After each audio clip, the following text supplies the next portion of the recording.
हर हर महादेव। माई बाबा की कृपा आप सब पर बनी रहे। आज का जो मैं टॉपिक लेकर आई हूँ वो बहुत अपने आप में इंटरेस्टिंग है।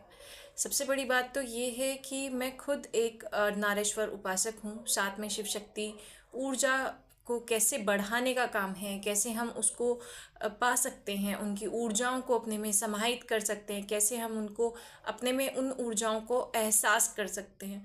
मैं इस चीज़ पर वर्क करती हूँ, साथ में चक्रा हीलर भी हूँ। और सबसे पहली चीज़ मेरे लिए महाशिवरात्रि जो है वो अपने आप में बहुत ही ज़्यादा स्पेशल है। और मैं उसके लिए जो भी चीज़ें आपसे शेयर करनी ज़रूरी हैं वो सब आपसे शेयर करूँगी। साथ में क्या चीज़ थी कि मेरा उसके ऊपर महाशिवरात्रि पे ब्रॉडकास्ट होना था, जिसके लिए मेरी पूरी प्रिपरेशन थी बहुत अच्छे से। मैं बहुत सारी चीज़ें शेयर करने वाली थी और वो बाई चांस कैंसिल हो गया। तो वो सारी चीज़ें शेयर करना एक, जिसे मैं कहूँगी कि हम तो सिर्फ एक माध्यम है। तो बाबा जिस तरह तक जिसके पास वो सब चीज़ें पहुँचाना चाहेंगे, वो ज्ञान पहुँचाना चाहेंगे, वो उसके लिए हमें माध्यम बना देंगे। तो देखते हैं कितनों के पास पहुँचती है और कितनों के लिए हम माध्यम बनते हैं। तो सबसे पहली चीज़, इसमें मैं आपको बहुत सारी चीज़ें बताऊंगी पर टॉपिक्स बहुत लंबा है, तो मैं इसलिए इसे छोटे छोटे पार्ट्स में वीडियोस को डिवाइड कर दूंगी। लेकिन मैं आपको एक चीज़ ये कहूँगी कि मैं आपको शिवरात्रि से पहले पूरा ब्रॉडकास्ट का जो भी मैंने लिखा था वो टोटल सारी चीज़ें मैं आप लोगों से शेयर करूँगी। और जिसे मैं कहूँगी कि अपने आप में आपको महसूस होगा कि शिव शक्ति ऊर्जा क्या है, शिव शक्ति ऊर्जा क्यों ज़रूरी है हमारे जीवन में, उसका क्या महत्व है। तो अगर मैं ब्रॉडकास्ट के टॉपिक्स की बात करूँ तो हम इसमें सबसे पहले इसकी चीज़ पर देखेंगे कि शिवरात्रि क्यों बनाई जाती है, इसका आध्यात्मिक रीज़न क्या है, इसका साइंटिफिक रीज़न क्या है, इसका ज्योतिष की माध्यम से क्या रीज़न है। सेकंड, उसके बाद हम जो डिस्कशन करेंगे वो कि शिवरात्रि का मुहूर्त क्या है, उस दिन हमें किस तरह पूजा करनी चाहिए। साथ में शिवरात्रि पर जो हमारा बीज मंत्र है ओम नमः शिवाय, उसका जाप क्यों करना चाहिए, उसका साइंटिफिक रीज़न क्या है, उसकी महत्व क्या है हमारे जीवन में, कि हमें वो मंत्र इतना पावरफुल मंत्र क्यों है, उसका साइंटिफिक रीज़न। मतलब ये जो मैं ये कह रही हूँ कि जितने क्यों आते हैं ना आप लोगों के मन में कि ऐसा क्यों है, ऐसा क्यों है, तो उन क्यों के आंसर्स आपको सब मिलेंगे। आप बस एक एक करके वीडियोस को देखते रहिएगा। आज वीडियो मैं सिर्फ उस पर डालूंगी कि क्यों ज़रूरी है, ठीक है। उसके बाद मैं डालूंगी कि मुहूर्त कब का है, साथ में हमें क्या करना चाहिए, पूजा अर्चना कैसे करनी चाहिए, उन सब पे वीडियो बनाऊंगी। साथ में जो राशियां हैं उनके अकॉर्डिंग हमें किस तरह पूजन कर सकते हैं, और रेमेडीज़ भी इसके अंदर मैंने भरपूर दे रखी है कि आप किन रेमेडीज़ को कर कर आप अपने प्लैनेट्स को अच्छा कर सकते हो। साथ में आपके घर में जैसे पढ़ने में प्रॉब्लम है, आपको पेरेंट्स की तबीयत खराब है, या आपका काम नहीं चल रहा, वाइफ से नहीं बन रही, उन सब रीज़न से रिलेटेड सारे आपके जो उपाय होने चाहिए वो भी आपको कंटिन्यूटी में इसमें मिलेंगे। उसके बाद आपको सबसे बड़ी चीज़ की एक आता है कि शिवलिंग पर जल चढ़ाना चाहिए। क्यों चढ़ाना चाहिए, क्या रीज़न है, उसका पता होना चाहिए ना। अरे हमारे सनातन धर्म में कहा गया है कि जल चढ़ाना चाहिए शिवलिंग पर, लेकिन क्यों चढ़ाना चाहिए। हर बच्चा जब छोटा होता है तो उसके पास क्या होता है, यार मम्मी कहती है कि जल चढ़ा कर आओ, जाओ मंदिर जाओ जल चढ़ा कर आओ। तो क्वेश्चन क्या आता है, अरे यार मुझे नहीं जाना, क्यों जाना है। तो वो जो क्यों का आंसर है ना, अब आप अपने बच्चों को आराम से बता पाएंगे कि बेटा क्यों जाना है, उसका साइंटिफिक रीज़न, उसका आध्यात्मिक रीज़न, और उसका साथ में आपका ज्योतिष के साथ से की तरफ से ज्योतिष शास्त्र में कहूँगी कि क्या क्या फ़ायदे हैं आपके, उसका रीज़न आपको पूरा इस वीडियो में आपको मिलेगा, इसकी आने वाली वीडियो में, मतलब मैं ये कहूँगी कि नेक्स्ट वीडियो में। साथ में शिव शक्ति ऊर्जा क्यों जरूरी है, साथ में नाम जप का क्या महत्व है, नाम जप से हमारी लाइफ में कैसे कैसे चेंजेस होने स्टार्ट होते हैं, साथ में शिव की पूजा क्यों जरूरी है, क्या रीज़न है, उसका साइंटिफिक रीज़न क्या है कि शिव ऊर्जा से हमें जुड़ना चाहिए, साथ में माँ आदि शक्ति वो क्यों जरूरी है, उनकी ऊर्जा से क्यों जुड़ना है। तो जो हमारा पूरा शिवरात्रि का जो महत्व है, मतलब मैं कहूँगी कि शिव शक्ति ऊर्जा का जो हमारे जीवन में महत्व है, उस ऊर्जा से हमें क्यों जुड़ना चाहिए, दोनों ऊर्जाएं हमारे लिए क्यों ज़रूरी हैं, ये सब चीज़ें आपको 3 डेज़ में समझ आ जाएंगी। और हमें, मैं ये कहूँगी कि जब तक आप इसके एंड तक पहुँचेंगे ना तो महादेव और माई से ना आपको प्रेम हो जाएगा ये डेफिनेटली है। और आप इस चीज़ को समझ पाएंगे। हर साइंटिफिक रीज़न के साथ, हर लॉजिकल रीज़न के साथ आप अपने आने वाली पीढ़ी को भी बता पाएंगे, अपने छोटों को भी बता पाएंगे कि क्या रीज़न है, हमें क्यों जुड़ना है इस ऊर्जा से, ये ऊर्जा हमारे लिए क्यों ज़रूरी है। तो चलिए स्टार्ट करते हैं। तो सबसे पहला जो टॉपिक है वो मैं ये उठाऊंगी कि महाशिवरात्रि क्यों मनानी चाहिए, इसका क्या रीज़न है, आध्यात्मिक रीज़न क्या है, पहले हम उस पर डिस्कशन करते हैं। जो महाशिवरात्रि है उसको अगर हम अपने शिव पुराण से उठाएं तो मैं ये कहूँगी कि महाशिवरात्रि जो शब्द है वो अपने आप में महाशिवरात्रि, महान शिव की रात, इट मीन्स ये पूरी रात्रि महादेव को समर्पित है। ये पूरी रात्रि हमारे आदिदेव, हमारे महादेव, उनकी रात है। तो साथ में दूसरी चीज़ जो हमें इसकी हमारे शिव पुराण से मिलती है, तो शिव पुराण में इसके बारे में ये चीज़ कह रखी है कि इस दिन महादेव के निराकार और साकार दोनों रूपों के दर्शन हुए थे। क्या हुआ कि एक बार की बात है, पौराणिक कथा ही है ये एक तरीके की, कि विष्णु जी और हमारे जो ब्रह्मा जी हैं उनमें युद्ध होने लगा। मतलब एक विवाद उत्पन्न हो गया कि दोनों में से उत्तम कौन है, हम दोनों में से श्रेष्ठ कौन है। तो इसको लेकर सभी देवता परेशान हो गए। बहुत टाइम तक, लंबे टाइम तक युद्ध चलता रहा। तो इसको लेकर उन्होंने क्या करा, महादेव के पास सब गए, सबने महादेव से प्रार्थना करी। अब महादेव ने कहा कि अब भाई बहुत देर हो गई है, कुछ तो करना पड़ेगा। तो उन्होंने क्या करा, उन्होंने फर्स्ट टाइम अपने निराकार रूप में आकार लिया, साथ में अग्नि स्तंभ के रूप में जाके दोनों देवताओं के बीच में खड़े हो गए, अग्नि स्तंभ के रूप में। तो ये निराकार रूप था उनका। तो जब वो अग्नि स्तंभ के रूप में खड़े हुए तो जो हमारे विष्णु जी हैं वो वाराह अवतार में नीचे की तरफ जाने लगे, और साथ में जो हमारे ब्रह्मदेव हैं वो हंस के रूप में ऊपर की तरफ जाने लगे। और जब वो कंटिन्यूटी में जाने लगे तो उसके बाद उन्हें कई बरस लग गए, लेकिन उन्हें ना तो उनका, जिसे कहूँगी कि आरंभ मिला, ना उनका अंत मिला। तो बाबा तो हैं ही ना, उनका वो आदि अनंत हैं, ना उनका मतलब ना उनकी शुरुआत है ना उनका अंत है। तो जब दोनों देवता थक गए तो उन्हें आभास हुआ कि ये जो अग्नि स्तंभ है इसमें से ओमकार की ध्वनि सुनाई दे रही है। तो ये जो ओमकार की ध्वनि थी, दोनों जाकर वहाँ खड़े हो गए और ओमकार की ध्वनि में उच्चारण करने लगे। तो इससे महादेव प्रसन्न हो गए दोनों पुत्रों से, और उन्होंने कहा कि तुम्हें जो आशीर्वाद चाहिए वो तुम प्राप्त करो, और उन्हें दोनों को क्षमा कर देते हैं। साथ में फिर अपने साकार रूप में आ जाते हैं और कहते हैं कि जो इस दिन मेरी निराकार रूप की पूजन करेगा मैं उसकी हर मनोकामना पूर्ण करूँगा। तो ये एक कथा हमें बहुत सुंदर मिलती है कि महादेव का जो पहला अग्नि स्तंभ है वो ही शिवलिंग है। तो शिवलिंग का अगर मैं मीनिंग आपको बताऊं तो शिव की पहचान, ठीक है, तो शिव की जो पहचान है वो शिवलिंग है। तो शिव के जो निराकार रूप को, निराकार ब्रह्म रूप को हम मानते हैं, उसको हम शिवलिंग कहते हैं। साथ में जो दूसरी कथा हमें मिलती है वो ये मिलती है कि माँ आदिशक्ति, माँ पार्वती, सबसे पहले माँ पार्वती की जो शादी हुई थी वो सती रूप में हुई थी महादेव जी से, लेकिन माँ सती जो हैं वो पूर्ण नहीं थी। इट मीन्स वो अपनी ऊर्जा का उन्हें ज्ञान नहीं था, तो इसलिए उन्हें पूरी ऊर्जा का ज्ञान ना होने के कारण वो सती हो गई थी। उनको उसके बाद उन्होंने 107 जन्म लिए, जिनमें उन्होंने साधना करी, बहुत तप करा। फिर उनका 108वां जन्म हुआ जिसमें वो उन्होंने माँ पार्वती के रूप में जन्म लिया, और माँ पार्वती के रूप में उन्होंने महादेव जी को, शिव जी को मतलब पति रूप में प्राप्त किया। तो यहाँ से महादेव का और माँ पार्वती का 108, जिसे कहूँगी जन्मों का इंतज़ार, महादेव की प्रतीक्षा, और उसके बाद माँ की तपस्या, उनका जो मिलन है उसके कारण भी ये पर्व बहुत ज़्यादा महत्वपूर्ण माना जाता है। और देश में जिसे कहूँ एक अलग ही उत्साह इस पर्व के लिए रहता है। तीसरी चीज़ जो हमारा तीसरा रीज़न जो आता है वो ये आता है कि इस दिन क्या होता है कि जो ज्योतिर्लिंग्स हैं उनकी उत्पत्ति भी इसी दिन मानी जाती है, कि महाशिवरात्रि के दिन ही सभी ज्योतिर्लिंग अपने आप उत्पन्न हुए थे। सभी ज्योतिर्लिंग स्वयंभू हैं, मतलब स्वयं धरती में से उत्पन्न हुए हैं। तो मैं ये कहूँगी कि महादेव के मतलब महादेव ने वहाँ दर्शन दिए और वहाँ पर स्वयंभू के रूप में भूमि में से उत्पन्न हुए हैं।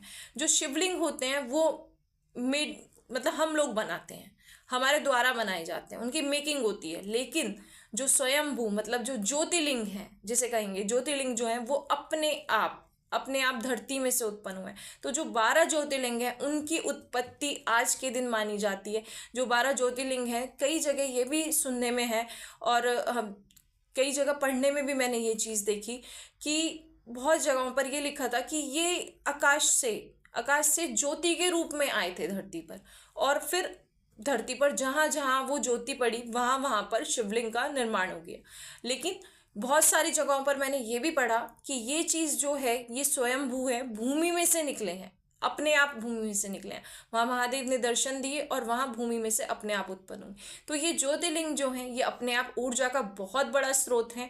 इनका अगर साइंटिफिक एक रीज़न बताऊं तो अगर ये जो ज्योतिर्लिंग है इनके ऊपर रेडिएशन जो है बहुत ज़्यादा हाई पावर में होता है। वहाँ का रेडिएशन इतना हाई पावर में होता है। एक ये भी साइंटिफिक रीज़न है शिवलिंग पर जल चढ़ाने का कि उस प्रलयकाली जो महाप्रलय लाने वाली ऊर्जा है, उस ऊर्जा को शांत रखने के लिए भी शिवलिंग पर, मैं कहूँगी ज्योतिर्लिंग पर जल चढ़ाया जाता है। और इसी रीज़न की वजह से ज्योतिर्लिंग का जो जल होता है वो नहीं लांघा जाता। इसीलिए शिवलिंग पर से भी जो जल निकलता है, जो धारी से जल प्रवाह होता है, उसके बाद उस जल को भी लांघा नहीं जाता। शिवजी जी की जो परिक्रमा है वो हमेशा आधी परिक्रमा की जाती है। और ये एक साइंटिफिक रीज़न मैं आपको बता चुकी हूँ। ये तो जल का हो गया, लेकिन जल का आध्यात्मिक रीज़न भी बहुत तगड़े लेवल का है कि वो क्या है, उसके लिए सस्पेंस थोड़ा सा बना रहना चाहिए, आगे आपको बहुत मज़ा आएगा। चलिए अब मैं इसका जो साइंटिफिक रीज़न है अब हम उस पर आते हैं कि शिवरात्रि का साइंटिफिक रीज़न क्या है। जो शिवरात्रि है वो रात जो है वो अपने आप में बहुत पावरफुल रात है। उस दिन क्या होता है कि हमारी स्वयं से जो हमारा उत्तरी गोलार्ध है, मतलब हमारी पृथ्वी का उत्तरी गोलार्ध है, उसमें सभी जीवों में स्वयं अपने आप प्राकृतिक रूप से हमारी शक्तिपात की क्रिया होने लग जाती है। शक्तिपात अपने आप में बहुत एनर्जेटिक क्रिया है, जिसे मैं कहूँगी कुंडली जागरण भी कहते हैं। साथ में क्या होता है, हमारे सबसे बड़ी चीज़ हमारा जो रूट चक्र है, मतलब हमारा मूलाधार जो चक्र है, उसमें एक अंगूठे के समान आकृति होती है। उस अंगूठे के समान आकृति पर 2.5 लपेटे में ऊर्जा बंधी हुई होती है। तो वो जो 2.5 लपेटे में ऊर्जा बंधी हुई होती है ना, उस ऊर्जा को ही प्राण भी कहते हैं। अगर कोई आपसे पूछे कि आपके प्राण कहाँ पर हैं, तो बताइएगा कि रूट चक्रा में है, मूलाधार चक्रा में है। तो उस रूट चक्रा में वो जो ऐसे 2.5 लपेटे आपके घूमे हुए होते हैं, वो जो ऊर्जा हमारी होती है उसको हम शक्ति ऊर्जा कहते हैं। तो इस दिन स्वयं ये शक्ति ऊर्जा अपने आप ऊपर की ओर बढ़ने लगती है, अपने आप शिव तत्व की ओर मिलन के लिए चल देती है। तो इसका जो है, मैं आपको एक चीज़ बोलूँगी कि जो रूट चक्रा है वहाँ से ये जाती है, आपके स्वादिष्ठान आपका आता है, आपका सैक्रल चक्रा में पहुँचेगी, फिर उससे सोलर चक्रा में पहुँचेगी। तो ये जो नीचे के 3 चक्रास हैं, इन नीचे के 3 चक्रास को, लोअर चक्रास को हम शक्ति चक्रास कहते हैं। ये हमारे शक्ति चक्र हैं और साथ में हमारे शक्ति तत्व के प्रधान हैं, जिसे कहेंगे माई की ऊर्जा है। ठीक है, माई के तत्व हैं। और साथ में आपका फिर उसके ऊपर आता है हमारा बीच का चक्र, it means heart chakra. Heart chakra जो है वो अपने आप शिव शक्ति मिलन में, मतलब जी कहूँगी कि लोअर चक्रा और अपर चक्रास के शक्ति तत्वों के और शिव तत्व के जो चक्रास है उनके मिलन में पुल का काम करता है। क्योंकि पुल, अब एक चीज़ देखिएगा, हमारे मन के भाव, हमारे मन के विचार, हमारे मन की सोच, हम क्या सोच रहे हैं, हम घृणा का भाव कर रहे हैं, हम प्रेम का भाव कर रहे हैं, हम किस तरह का भाव कर रहे हैं, ये बहुत मैटर करता है। तो ये चीज़ जो है ये पुल की तरह काम करती है हमारे लोअर चक्रास को अपर चक्रास से मिलाने में। उसके बाद जब आपका हार्ट चक्रा से ऊर्जा आपकी ऊपर बढ़ेगी तो ये थ्रॉट चक्रा में जाएगी, थ्रॉट चक्रा के बाद थर्ड आई चक्रा पर, और थर्ड आई चक्रा के बाद आपको क्राउन चक्रा में। तो आपका ये थ्रॉट चक्रा, ये आपका थ्रॉट चक्रा, और ये आपका थर्ड आई चक्रा, और ये आपका क्राउन चक्रा, ये तीनों चक्रास आपके शिव तत्व के चक्रास होते हैं।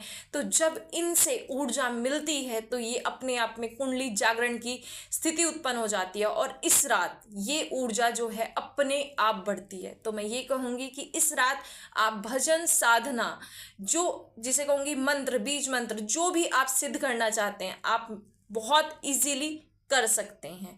तो आप इसका पूरा पूरा लाभ जरूर उठाएं।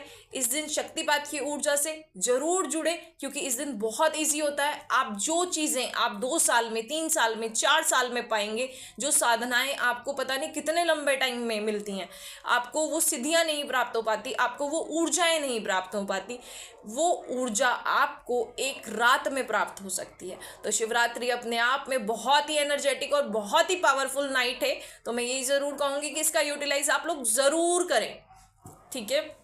साथ में आपको कैसे करना है, किस तरह करना है यूज, उसको लेकर भी कल परसों में आपके पास, मतलब मैं कहूँगी कि 24, कल 23 है, 24 मैं 24 तक आपको कंप्लीट प्रोवाइड करा दूंगी।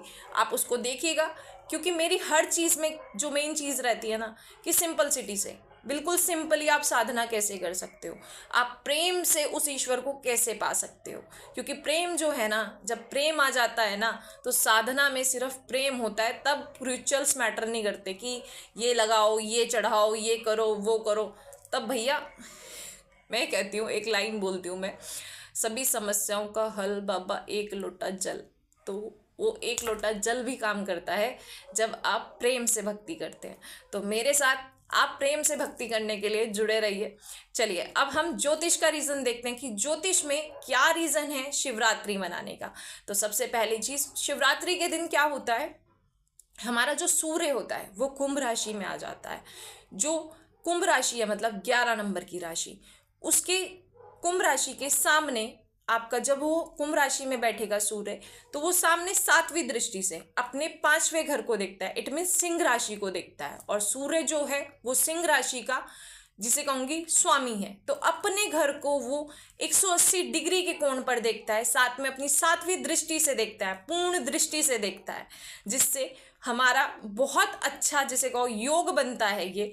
दूसरी चीज, आपका इधर चंद्र नाड़ी, जो हमारा चंद्र देवता है, जो चंद्र हैं, वो हमारे मकर राशि में आ जाते हैं। और मकर राशि में आने पर वो सीधे सीधे अपने ही घर कर्क राशि को 7वीं दृष्टि से 180 डिग्री के कोण पर देखते हैं, जिससे ये एक अपने आप में, जिसे कहूँगी, वैज्ञानिक तौर पर हमारे ब्रह्मांड में अपने आप ये ऐसी उस टाइम की एक ऐसी सिचुएशन बनती है जिससे वो अपने घरों को देखते हैं। और सूर्य और चंद्रमा दोनों ही हमारे पर सबसे ज़्यादा इफेक्ट डालते हैं, हमारे ऊपर सबसे ज़्यादा इफेक्ट पड़ता है, क्योंकि सूर्य हमारी आत्मा है और चंद्रमा हमारा मन है। तो हमारी आत्मा और मन दोनों चीज़ अपने आप में अपने घर को देख रही होती हैं, तो वो एक पावरफुल एनर्जी में आ जाती हैं। तो इस पावरफुल एनर्जी में आने के कारण जो आपका सत तत्व, मैं कहूँगी कि सतोगुण, आपका रजोगुण और तमोगुण का जो प्रभाव होता है, वो अपने आप एक स्थिर बैलेंस लेवल में आ जाता है। इस दिन आपको कोई भी चीज़ इफेक्ट नहीं करती उस लेवल पर, जिस लेवल पर ये और डेज में करती हैं, क्योंकि आपका सूर्य नाड़ी जो है, तो जो आपका सूर्य नाड़ी है, अगर आपने ईड़ा नाड़ी और पिगना नाड़ी के बारे में सुना हो, तो ये जो है सूर्य से और चंद्रमा से बहुत ज़्यादा इफेक्टेड रहती हैं। तो इस दिन आपकी ये दोनों नाड़ियां भी अपने आप में बैलेंस हो जाती हैं, आपकी बॉडी जो है वो बैलेंस हो जाती है, जिससे आपकी बॉडी में पंच तत्व जो हैं वो अपने आप बैलेंसिंग में आ जाते हैं और वो आपको सपोर्ट करने लग जाते हैं। इसलिए इस रीजन की वजह से, इन तत्वों के बैलेंस होने की वजह से, इन रजोगुण, सत्वगुण और तमोगुण का बैलेंसिंग की वजह से आपकी अपने आप शक्तिपात की क्रिया नेचुरली, प्राकृतिक रूप से होने लगती है। तो मैं ये कहूँगी कि ये हर तरह से एक बहुत पावरफुल योग है, अपने आप में बहुत एनर्जेटिक वाला दिन है। आप सब इसका लाभ जरूर उठाएं। और साथ में इस दिन आप क्या क्या कर सकते हैं और आपको शिवलिंग पर जल क्यों चढ़ाना चाहिए, जितने भी आपके क्यों के जवाब हैं वो मैं आपको ज़रूर दूंगी। साथ में आपको शिवरात्रि की बहुत बहुत शुभकामनाएं। सभी लोग शिवरात्रि की तैयारी कर लीजिए। खैर, मैं बहुत ज़्यादा कुछ नहीं बताती हूँ रिचुअल्स कि आप ऐसा करो, आप ऐसा करो, आप ऐसा करो। मेरी साधनाएं बहुत, जिसे कहूँगी कि मैं मानती हूँ कि आप प्रेम से अपने आप को समर्पित कर दीजिए। आपने स्वयं को समर्पित कर दिया तो आपकी साधना पूरी हो गई। मेरा सारा फंडामेंटल जो है, मेरा जो फंडामेंटल की बात करूं अपने उसकी, तो मेरा उसी पर रहता है। साथ में मेरे को एक चीज़ शेयर करनी थी कि मैंने अभी वीडियो भी डाला था। एक KIT करके जो कॉलेज है, उसमें रेप केस को लेकर, रेप नहीं, सॉरी, रेप का नहीं था वो, सुसाइड का था। तो उसमें एक लड़की ने सुसाइड करा है। तो मैं उसमें ये चीज़ कहूँगी, मैंने उसका वीडियो भी शेयर करा था, डाला था, कि उसमें जो भी मेरी तरफ से रहेगा उस चीज़ को लेकर, मैं अपनी तरफ से जो करना चाह रही थी उसको लेकर मैंने वीडियो डाला था, पर वो किसी रीज़न से यूट्यूब ने ब्लॉक कर दिया। वो शायद मतलब इसलिए कि शायद उसको दबाने के लिए गवर्नमेंट की तरफ से कोई इशू होगा, तो इस वजह से। लेकिन मैं इसके माध्यम से आप सबको बता दूं कि जो कॉलेज की गर्ल्स हैं, ठीक है, उनके लिए मेरे सेशंस चलते हैं, मैं हीलिंग सेशंस देती हूँ। अगर आप किसी भी ऐसे ट्रामा वाले रिलेशनशिप को, अब्यूजिंग रिलेशनशिप को आप फेस कर रहे हैं और आप कहीं ब्लैकमेलिंग का, आपके ऊपर कोई भी आपको ब्लैकमेल कर रहा है, तो आप मुझसे कांटेक्ट ज़रूर करें। मेरी पूरी टीम आपको पूरा सपोर्ट करेगी। साथ में आप मेरे सेशंस जो हैं उनको लें, अपनी हीलिंग करें। मैनिफेस्टिंग के थ्रू आप कैसे उस रिलेशनशिप से बाहर निकल सकते हैं, कैसे आप अपनी इनर एनर्जी को बढ़ाकर आप उस सारी चीज़ों से निकल सकते हैं। मैं गर्ल्स के लिए स्पेशली कह रही हूँ कि जो लड़कियां हैं और कॉलेज गर्ल्स हैं, मैं उनके लिए डिस्काउंट पर बैचेस रखूँगी, उनको डिस्काउंट भी प्रोवाइड कराऊँगी अपने सेशंस में। साथ में उनकी मैं मंथली फीसिस करूँगी कि आपको हर मंथ इतना पे करना है, और उस पर भी उनको डिस्काउंट रखूँगी। ये मेरा लड़कियों के लिए है और ये मेरा पर्पज़ है, इसको मैं अपना सोल पर्पज़ है ये मेरा, कि मुझे करना है, ठीक है। तो जिस तरह मैं आप लोगों की हेल्प कर सकती हूँ, मैं उस माध्यम को बनना चाहती हूँ, क्योंकि उस ईश्वर ने मुझे माध्यम ही बनाया है आप लोगों के लिए। तो जैसे मैं आपकी हेल्प कर पाऊँगी, मैं उस तरह हेल्प करूँगी। मैं ये कहूँगी कि आप अपनी इनर स्ट्रेंथ को, कहूँगी मैं कि आप अपनी शक्ति ऊर्जा को ज़रूर बढ़ाएं, क्योंकि जो शक्ति ऊर्जा है वो ही हमें लड़ने की ताकत देती है, वही हमें जीवन में आगे बढ़ने की शक्ति देती है। हमें कैसे इस तरह की एनर्जीज से लड़ना है और अपने अकॉर्डिंग सिचुएशंस को चेंज करना है, ये सब हमें शक्ति ऊर्जा से ही सीखने को मिलता है। तो हमारे जीवन में शक्ति ऊर्जा को हमें कैसे जागृत करना है, मैं उसको लेकर सेशंस देती हूँ, उसको लेकर मेरे बैचेस चलते हैं। तो मैं आपसे यही कहूँगी कि आप मुझसे जुड़ें और आप अपने उस पर हीलिंग लें। जो भी आपके ट्रामाज आप झेल चुके हैं उसको लेकर अपनी हीलिंग कराएं, साथ में आगे के लिए अपनी एनर्जीज जनरेट करें, अपनी ही शक्ति ऊर्जा को अपने लिए यूज करें, क्योंकि एक नारी अपने आप में पूर्ण है, शक्ति अपने आप में पूर्ण है। शिव शक्ति के बिना शव है। तो आप इस ऊर्जा को समझें, इस ऊर्जा से जुड़ें, अपने आप को जोड़ें। साथ में मैं ये भी कहूँगी कि आप पहले गर्ल्स से ये भी कहना चाहूँगी मैं कि फेमिनाइन एनर्जी में है। फेमिनाइन जो होती हैं उनमें करुणा होती है, दया होती है, उनमें इमोशंस होते हैं, वो भावुक भी होती हैं, लेकिन एक लिमिट तक होती हैं। अपना फ़ायदा किसी को मत उठाने दें, गलत को गलत कहना सीखें और उसके लिए आवाज़ उठाएं। और अगर आप नहीं उठा पा रहे हैं तो मैं एक एस्ट्रोलॉजर हूँ, आपको किस तरह सपोर्ट चाहिए, किस तरह गाइडेंस चाहिए, मैं अपनी तरफ से जो हेल्प कर पाऊँगी वो मैं आप सब लोगों की करूँगी। तो मैं इसी सब जानकारी के साथ अब आप सबसे विदा लेती हूँ। धन्यवाद। हर हर महादेव।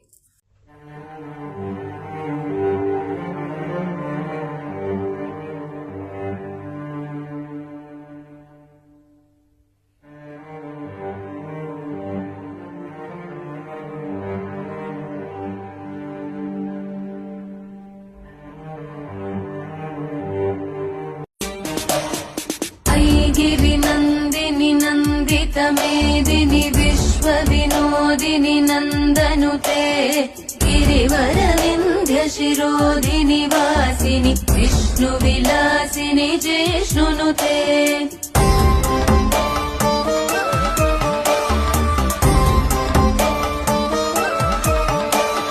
भगवति हेशिति कण्ठकुटुम्बिनि भूरि कुटुम्बिनि भूरि कृते जय जय हे महिषासुरमर्दिनि रम्यकप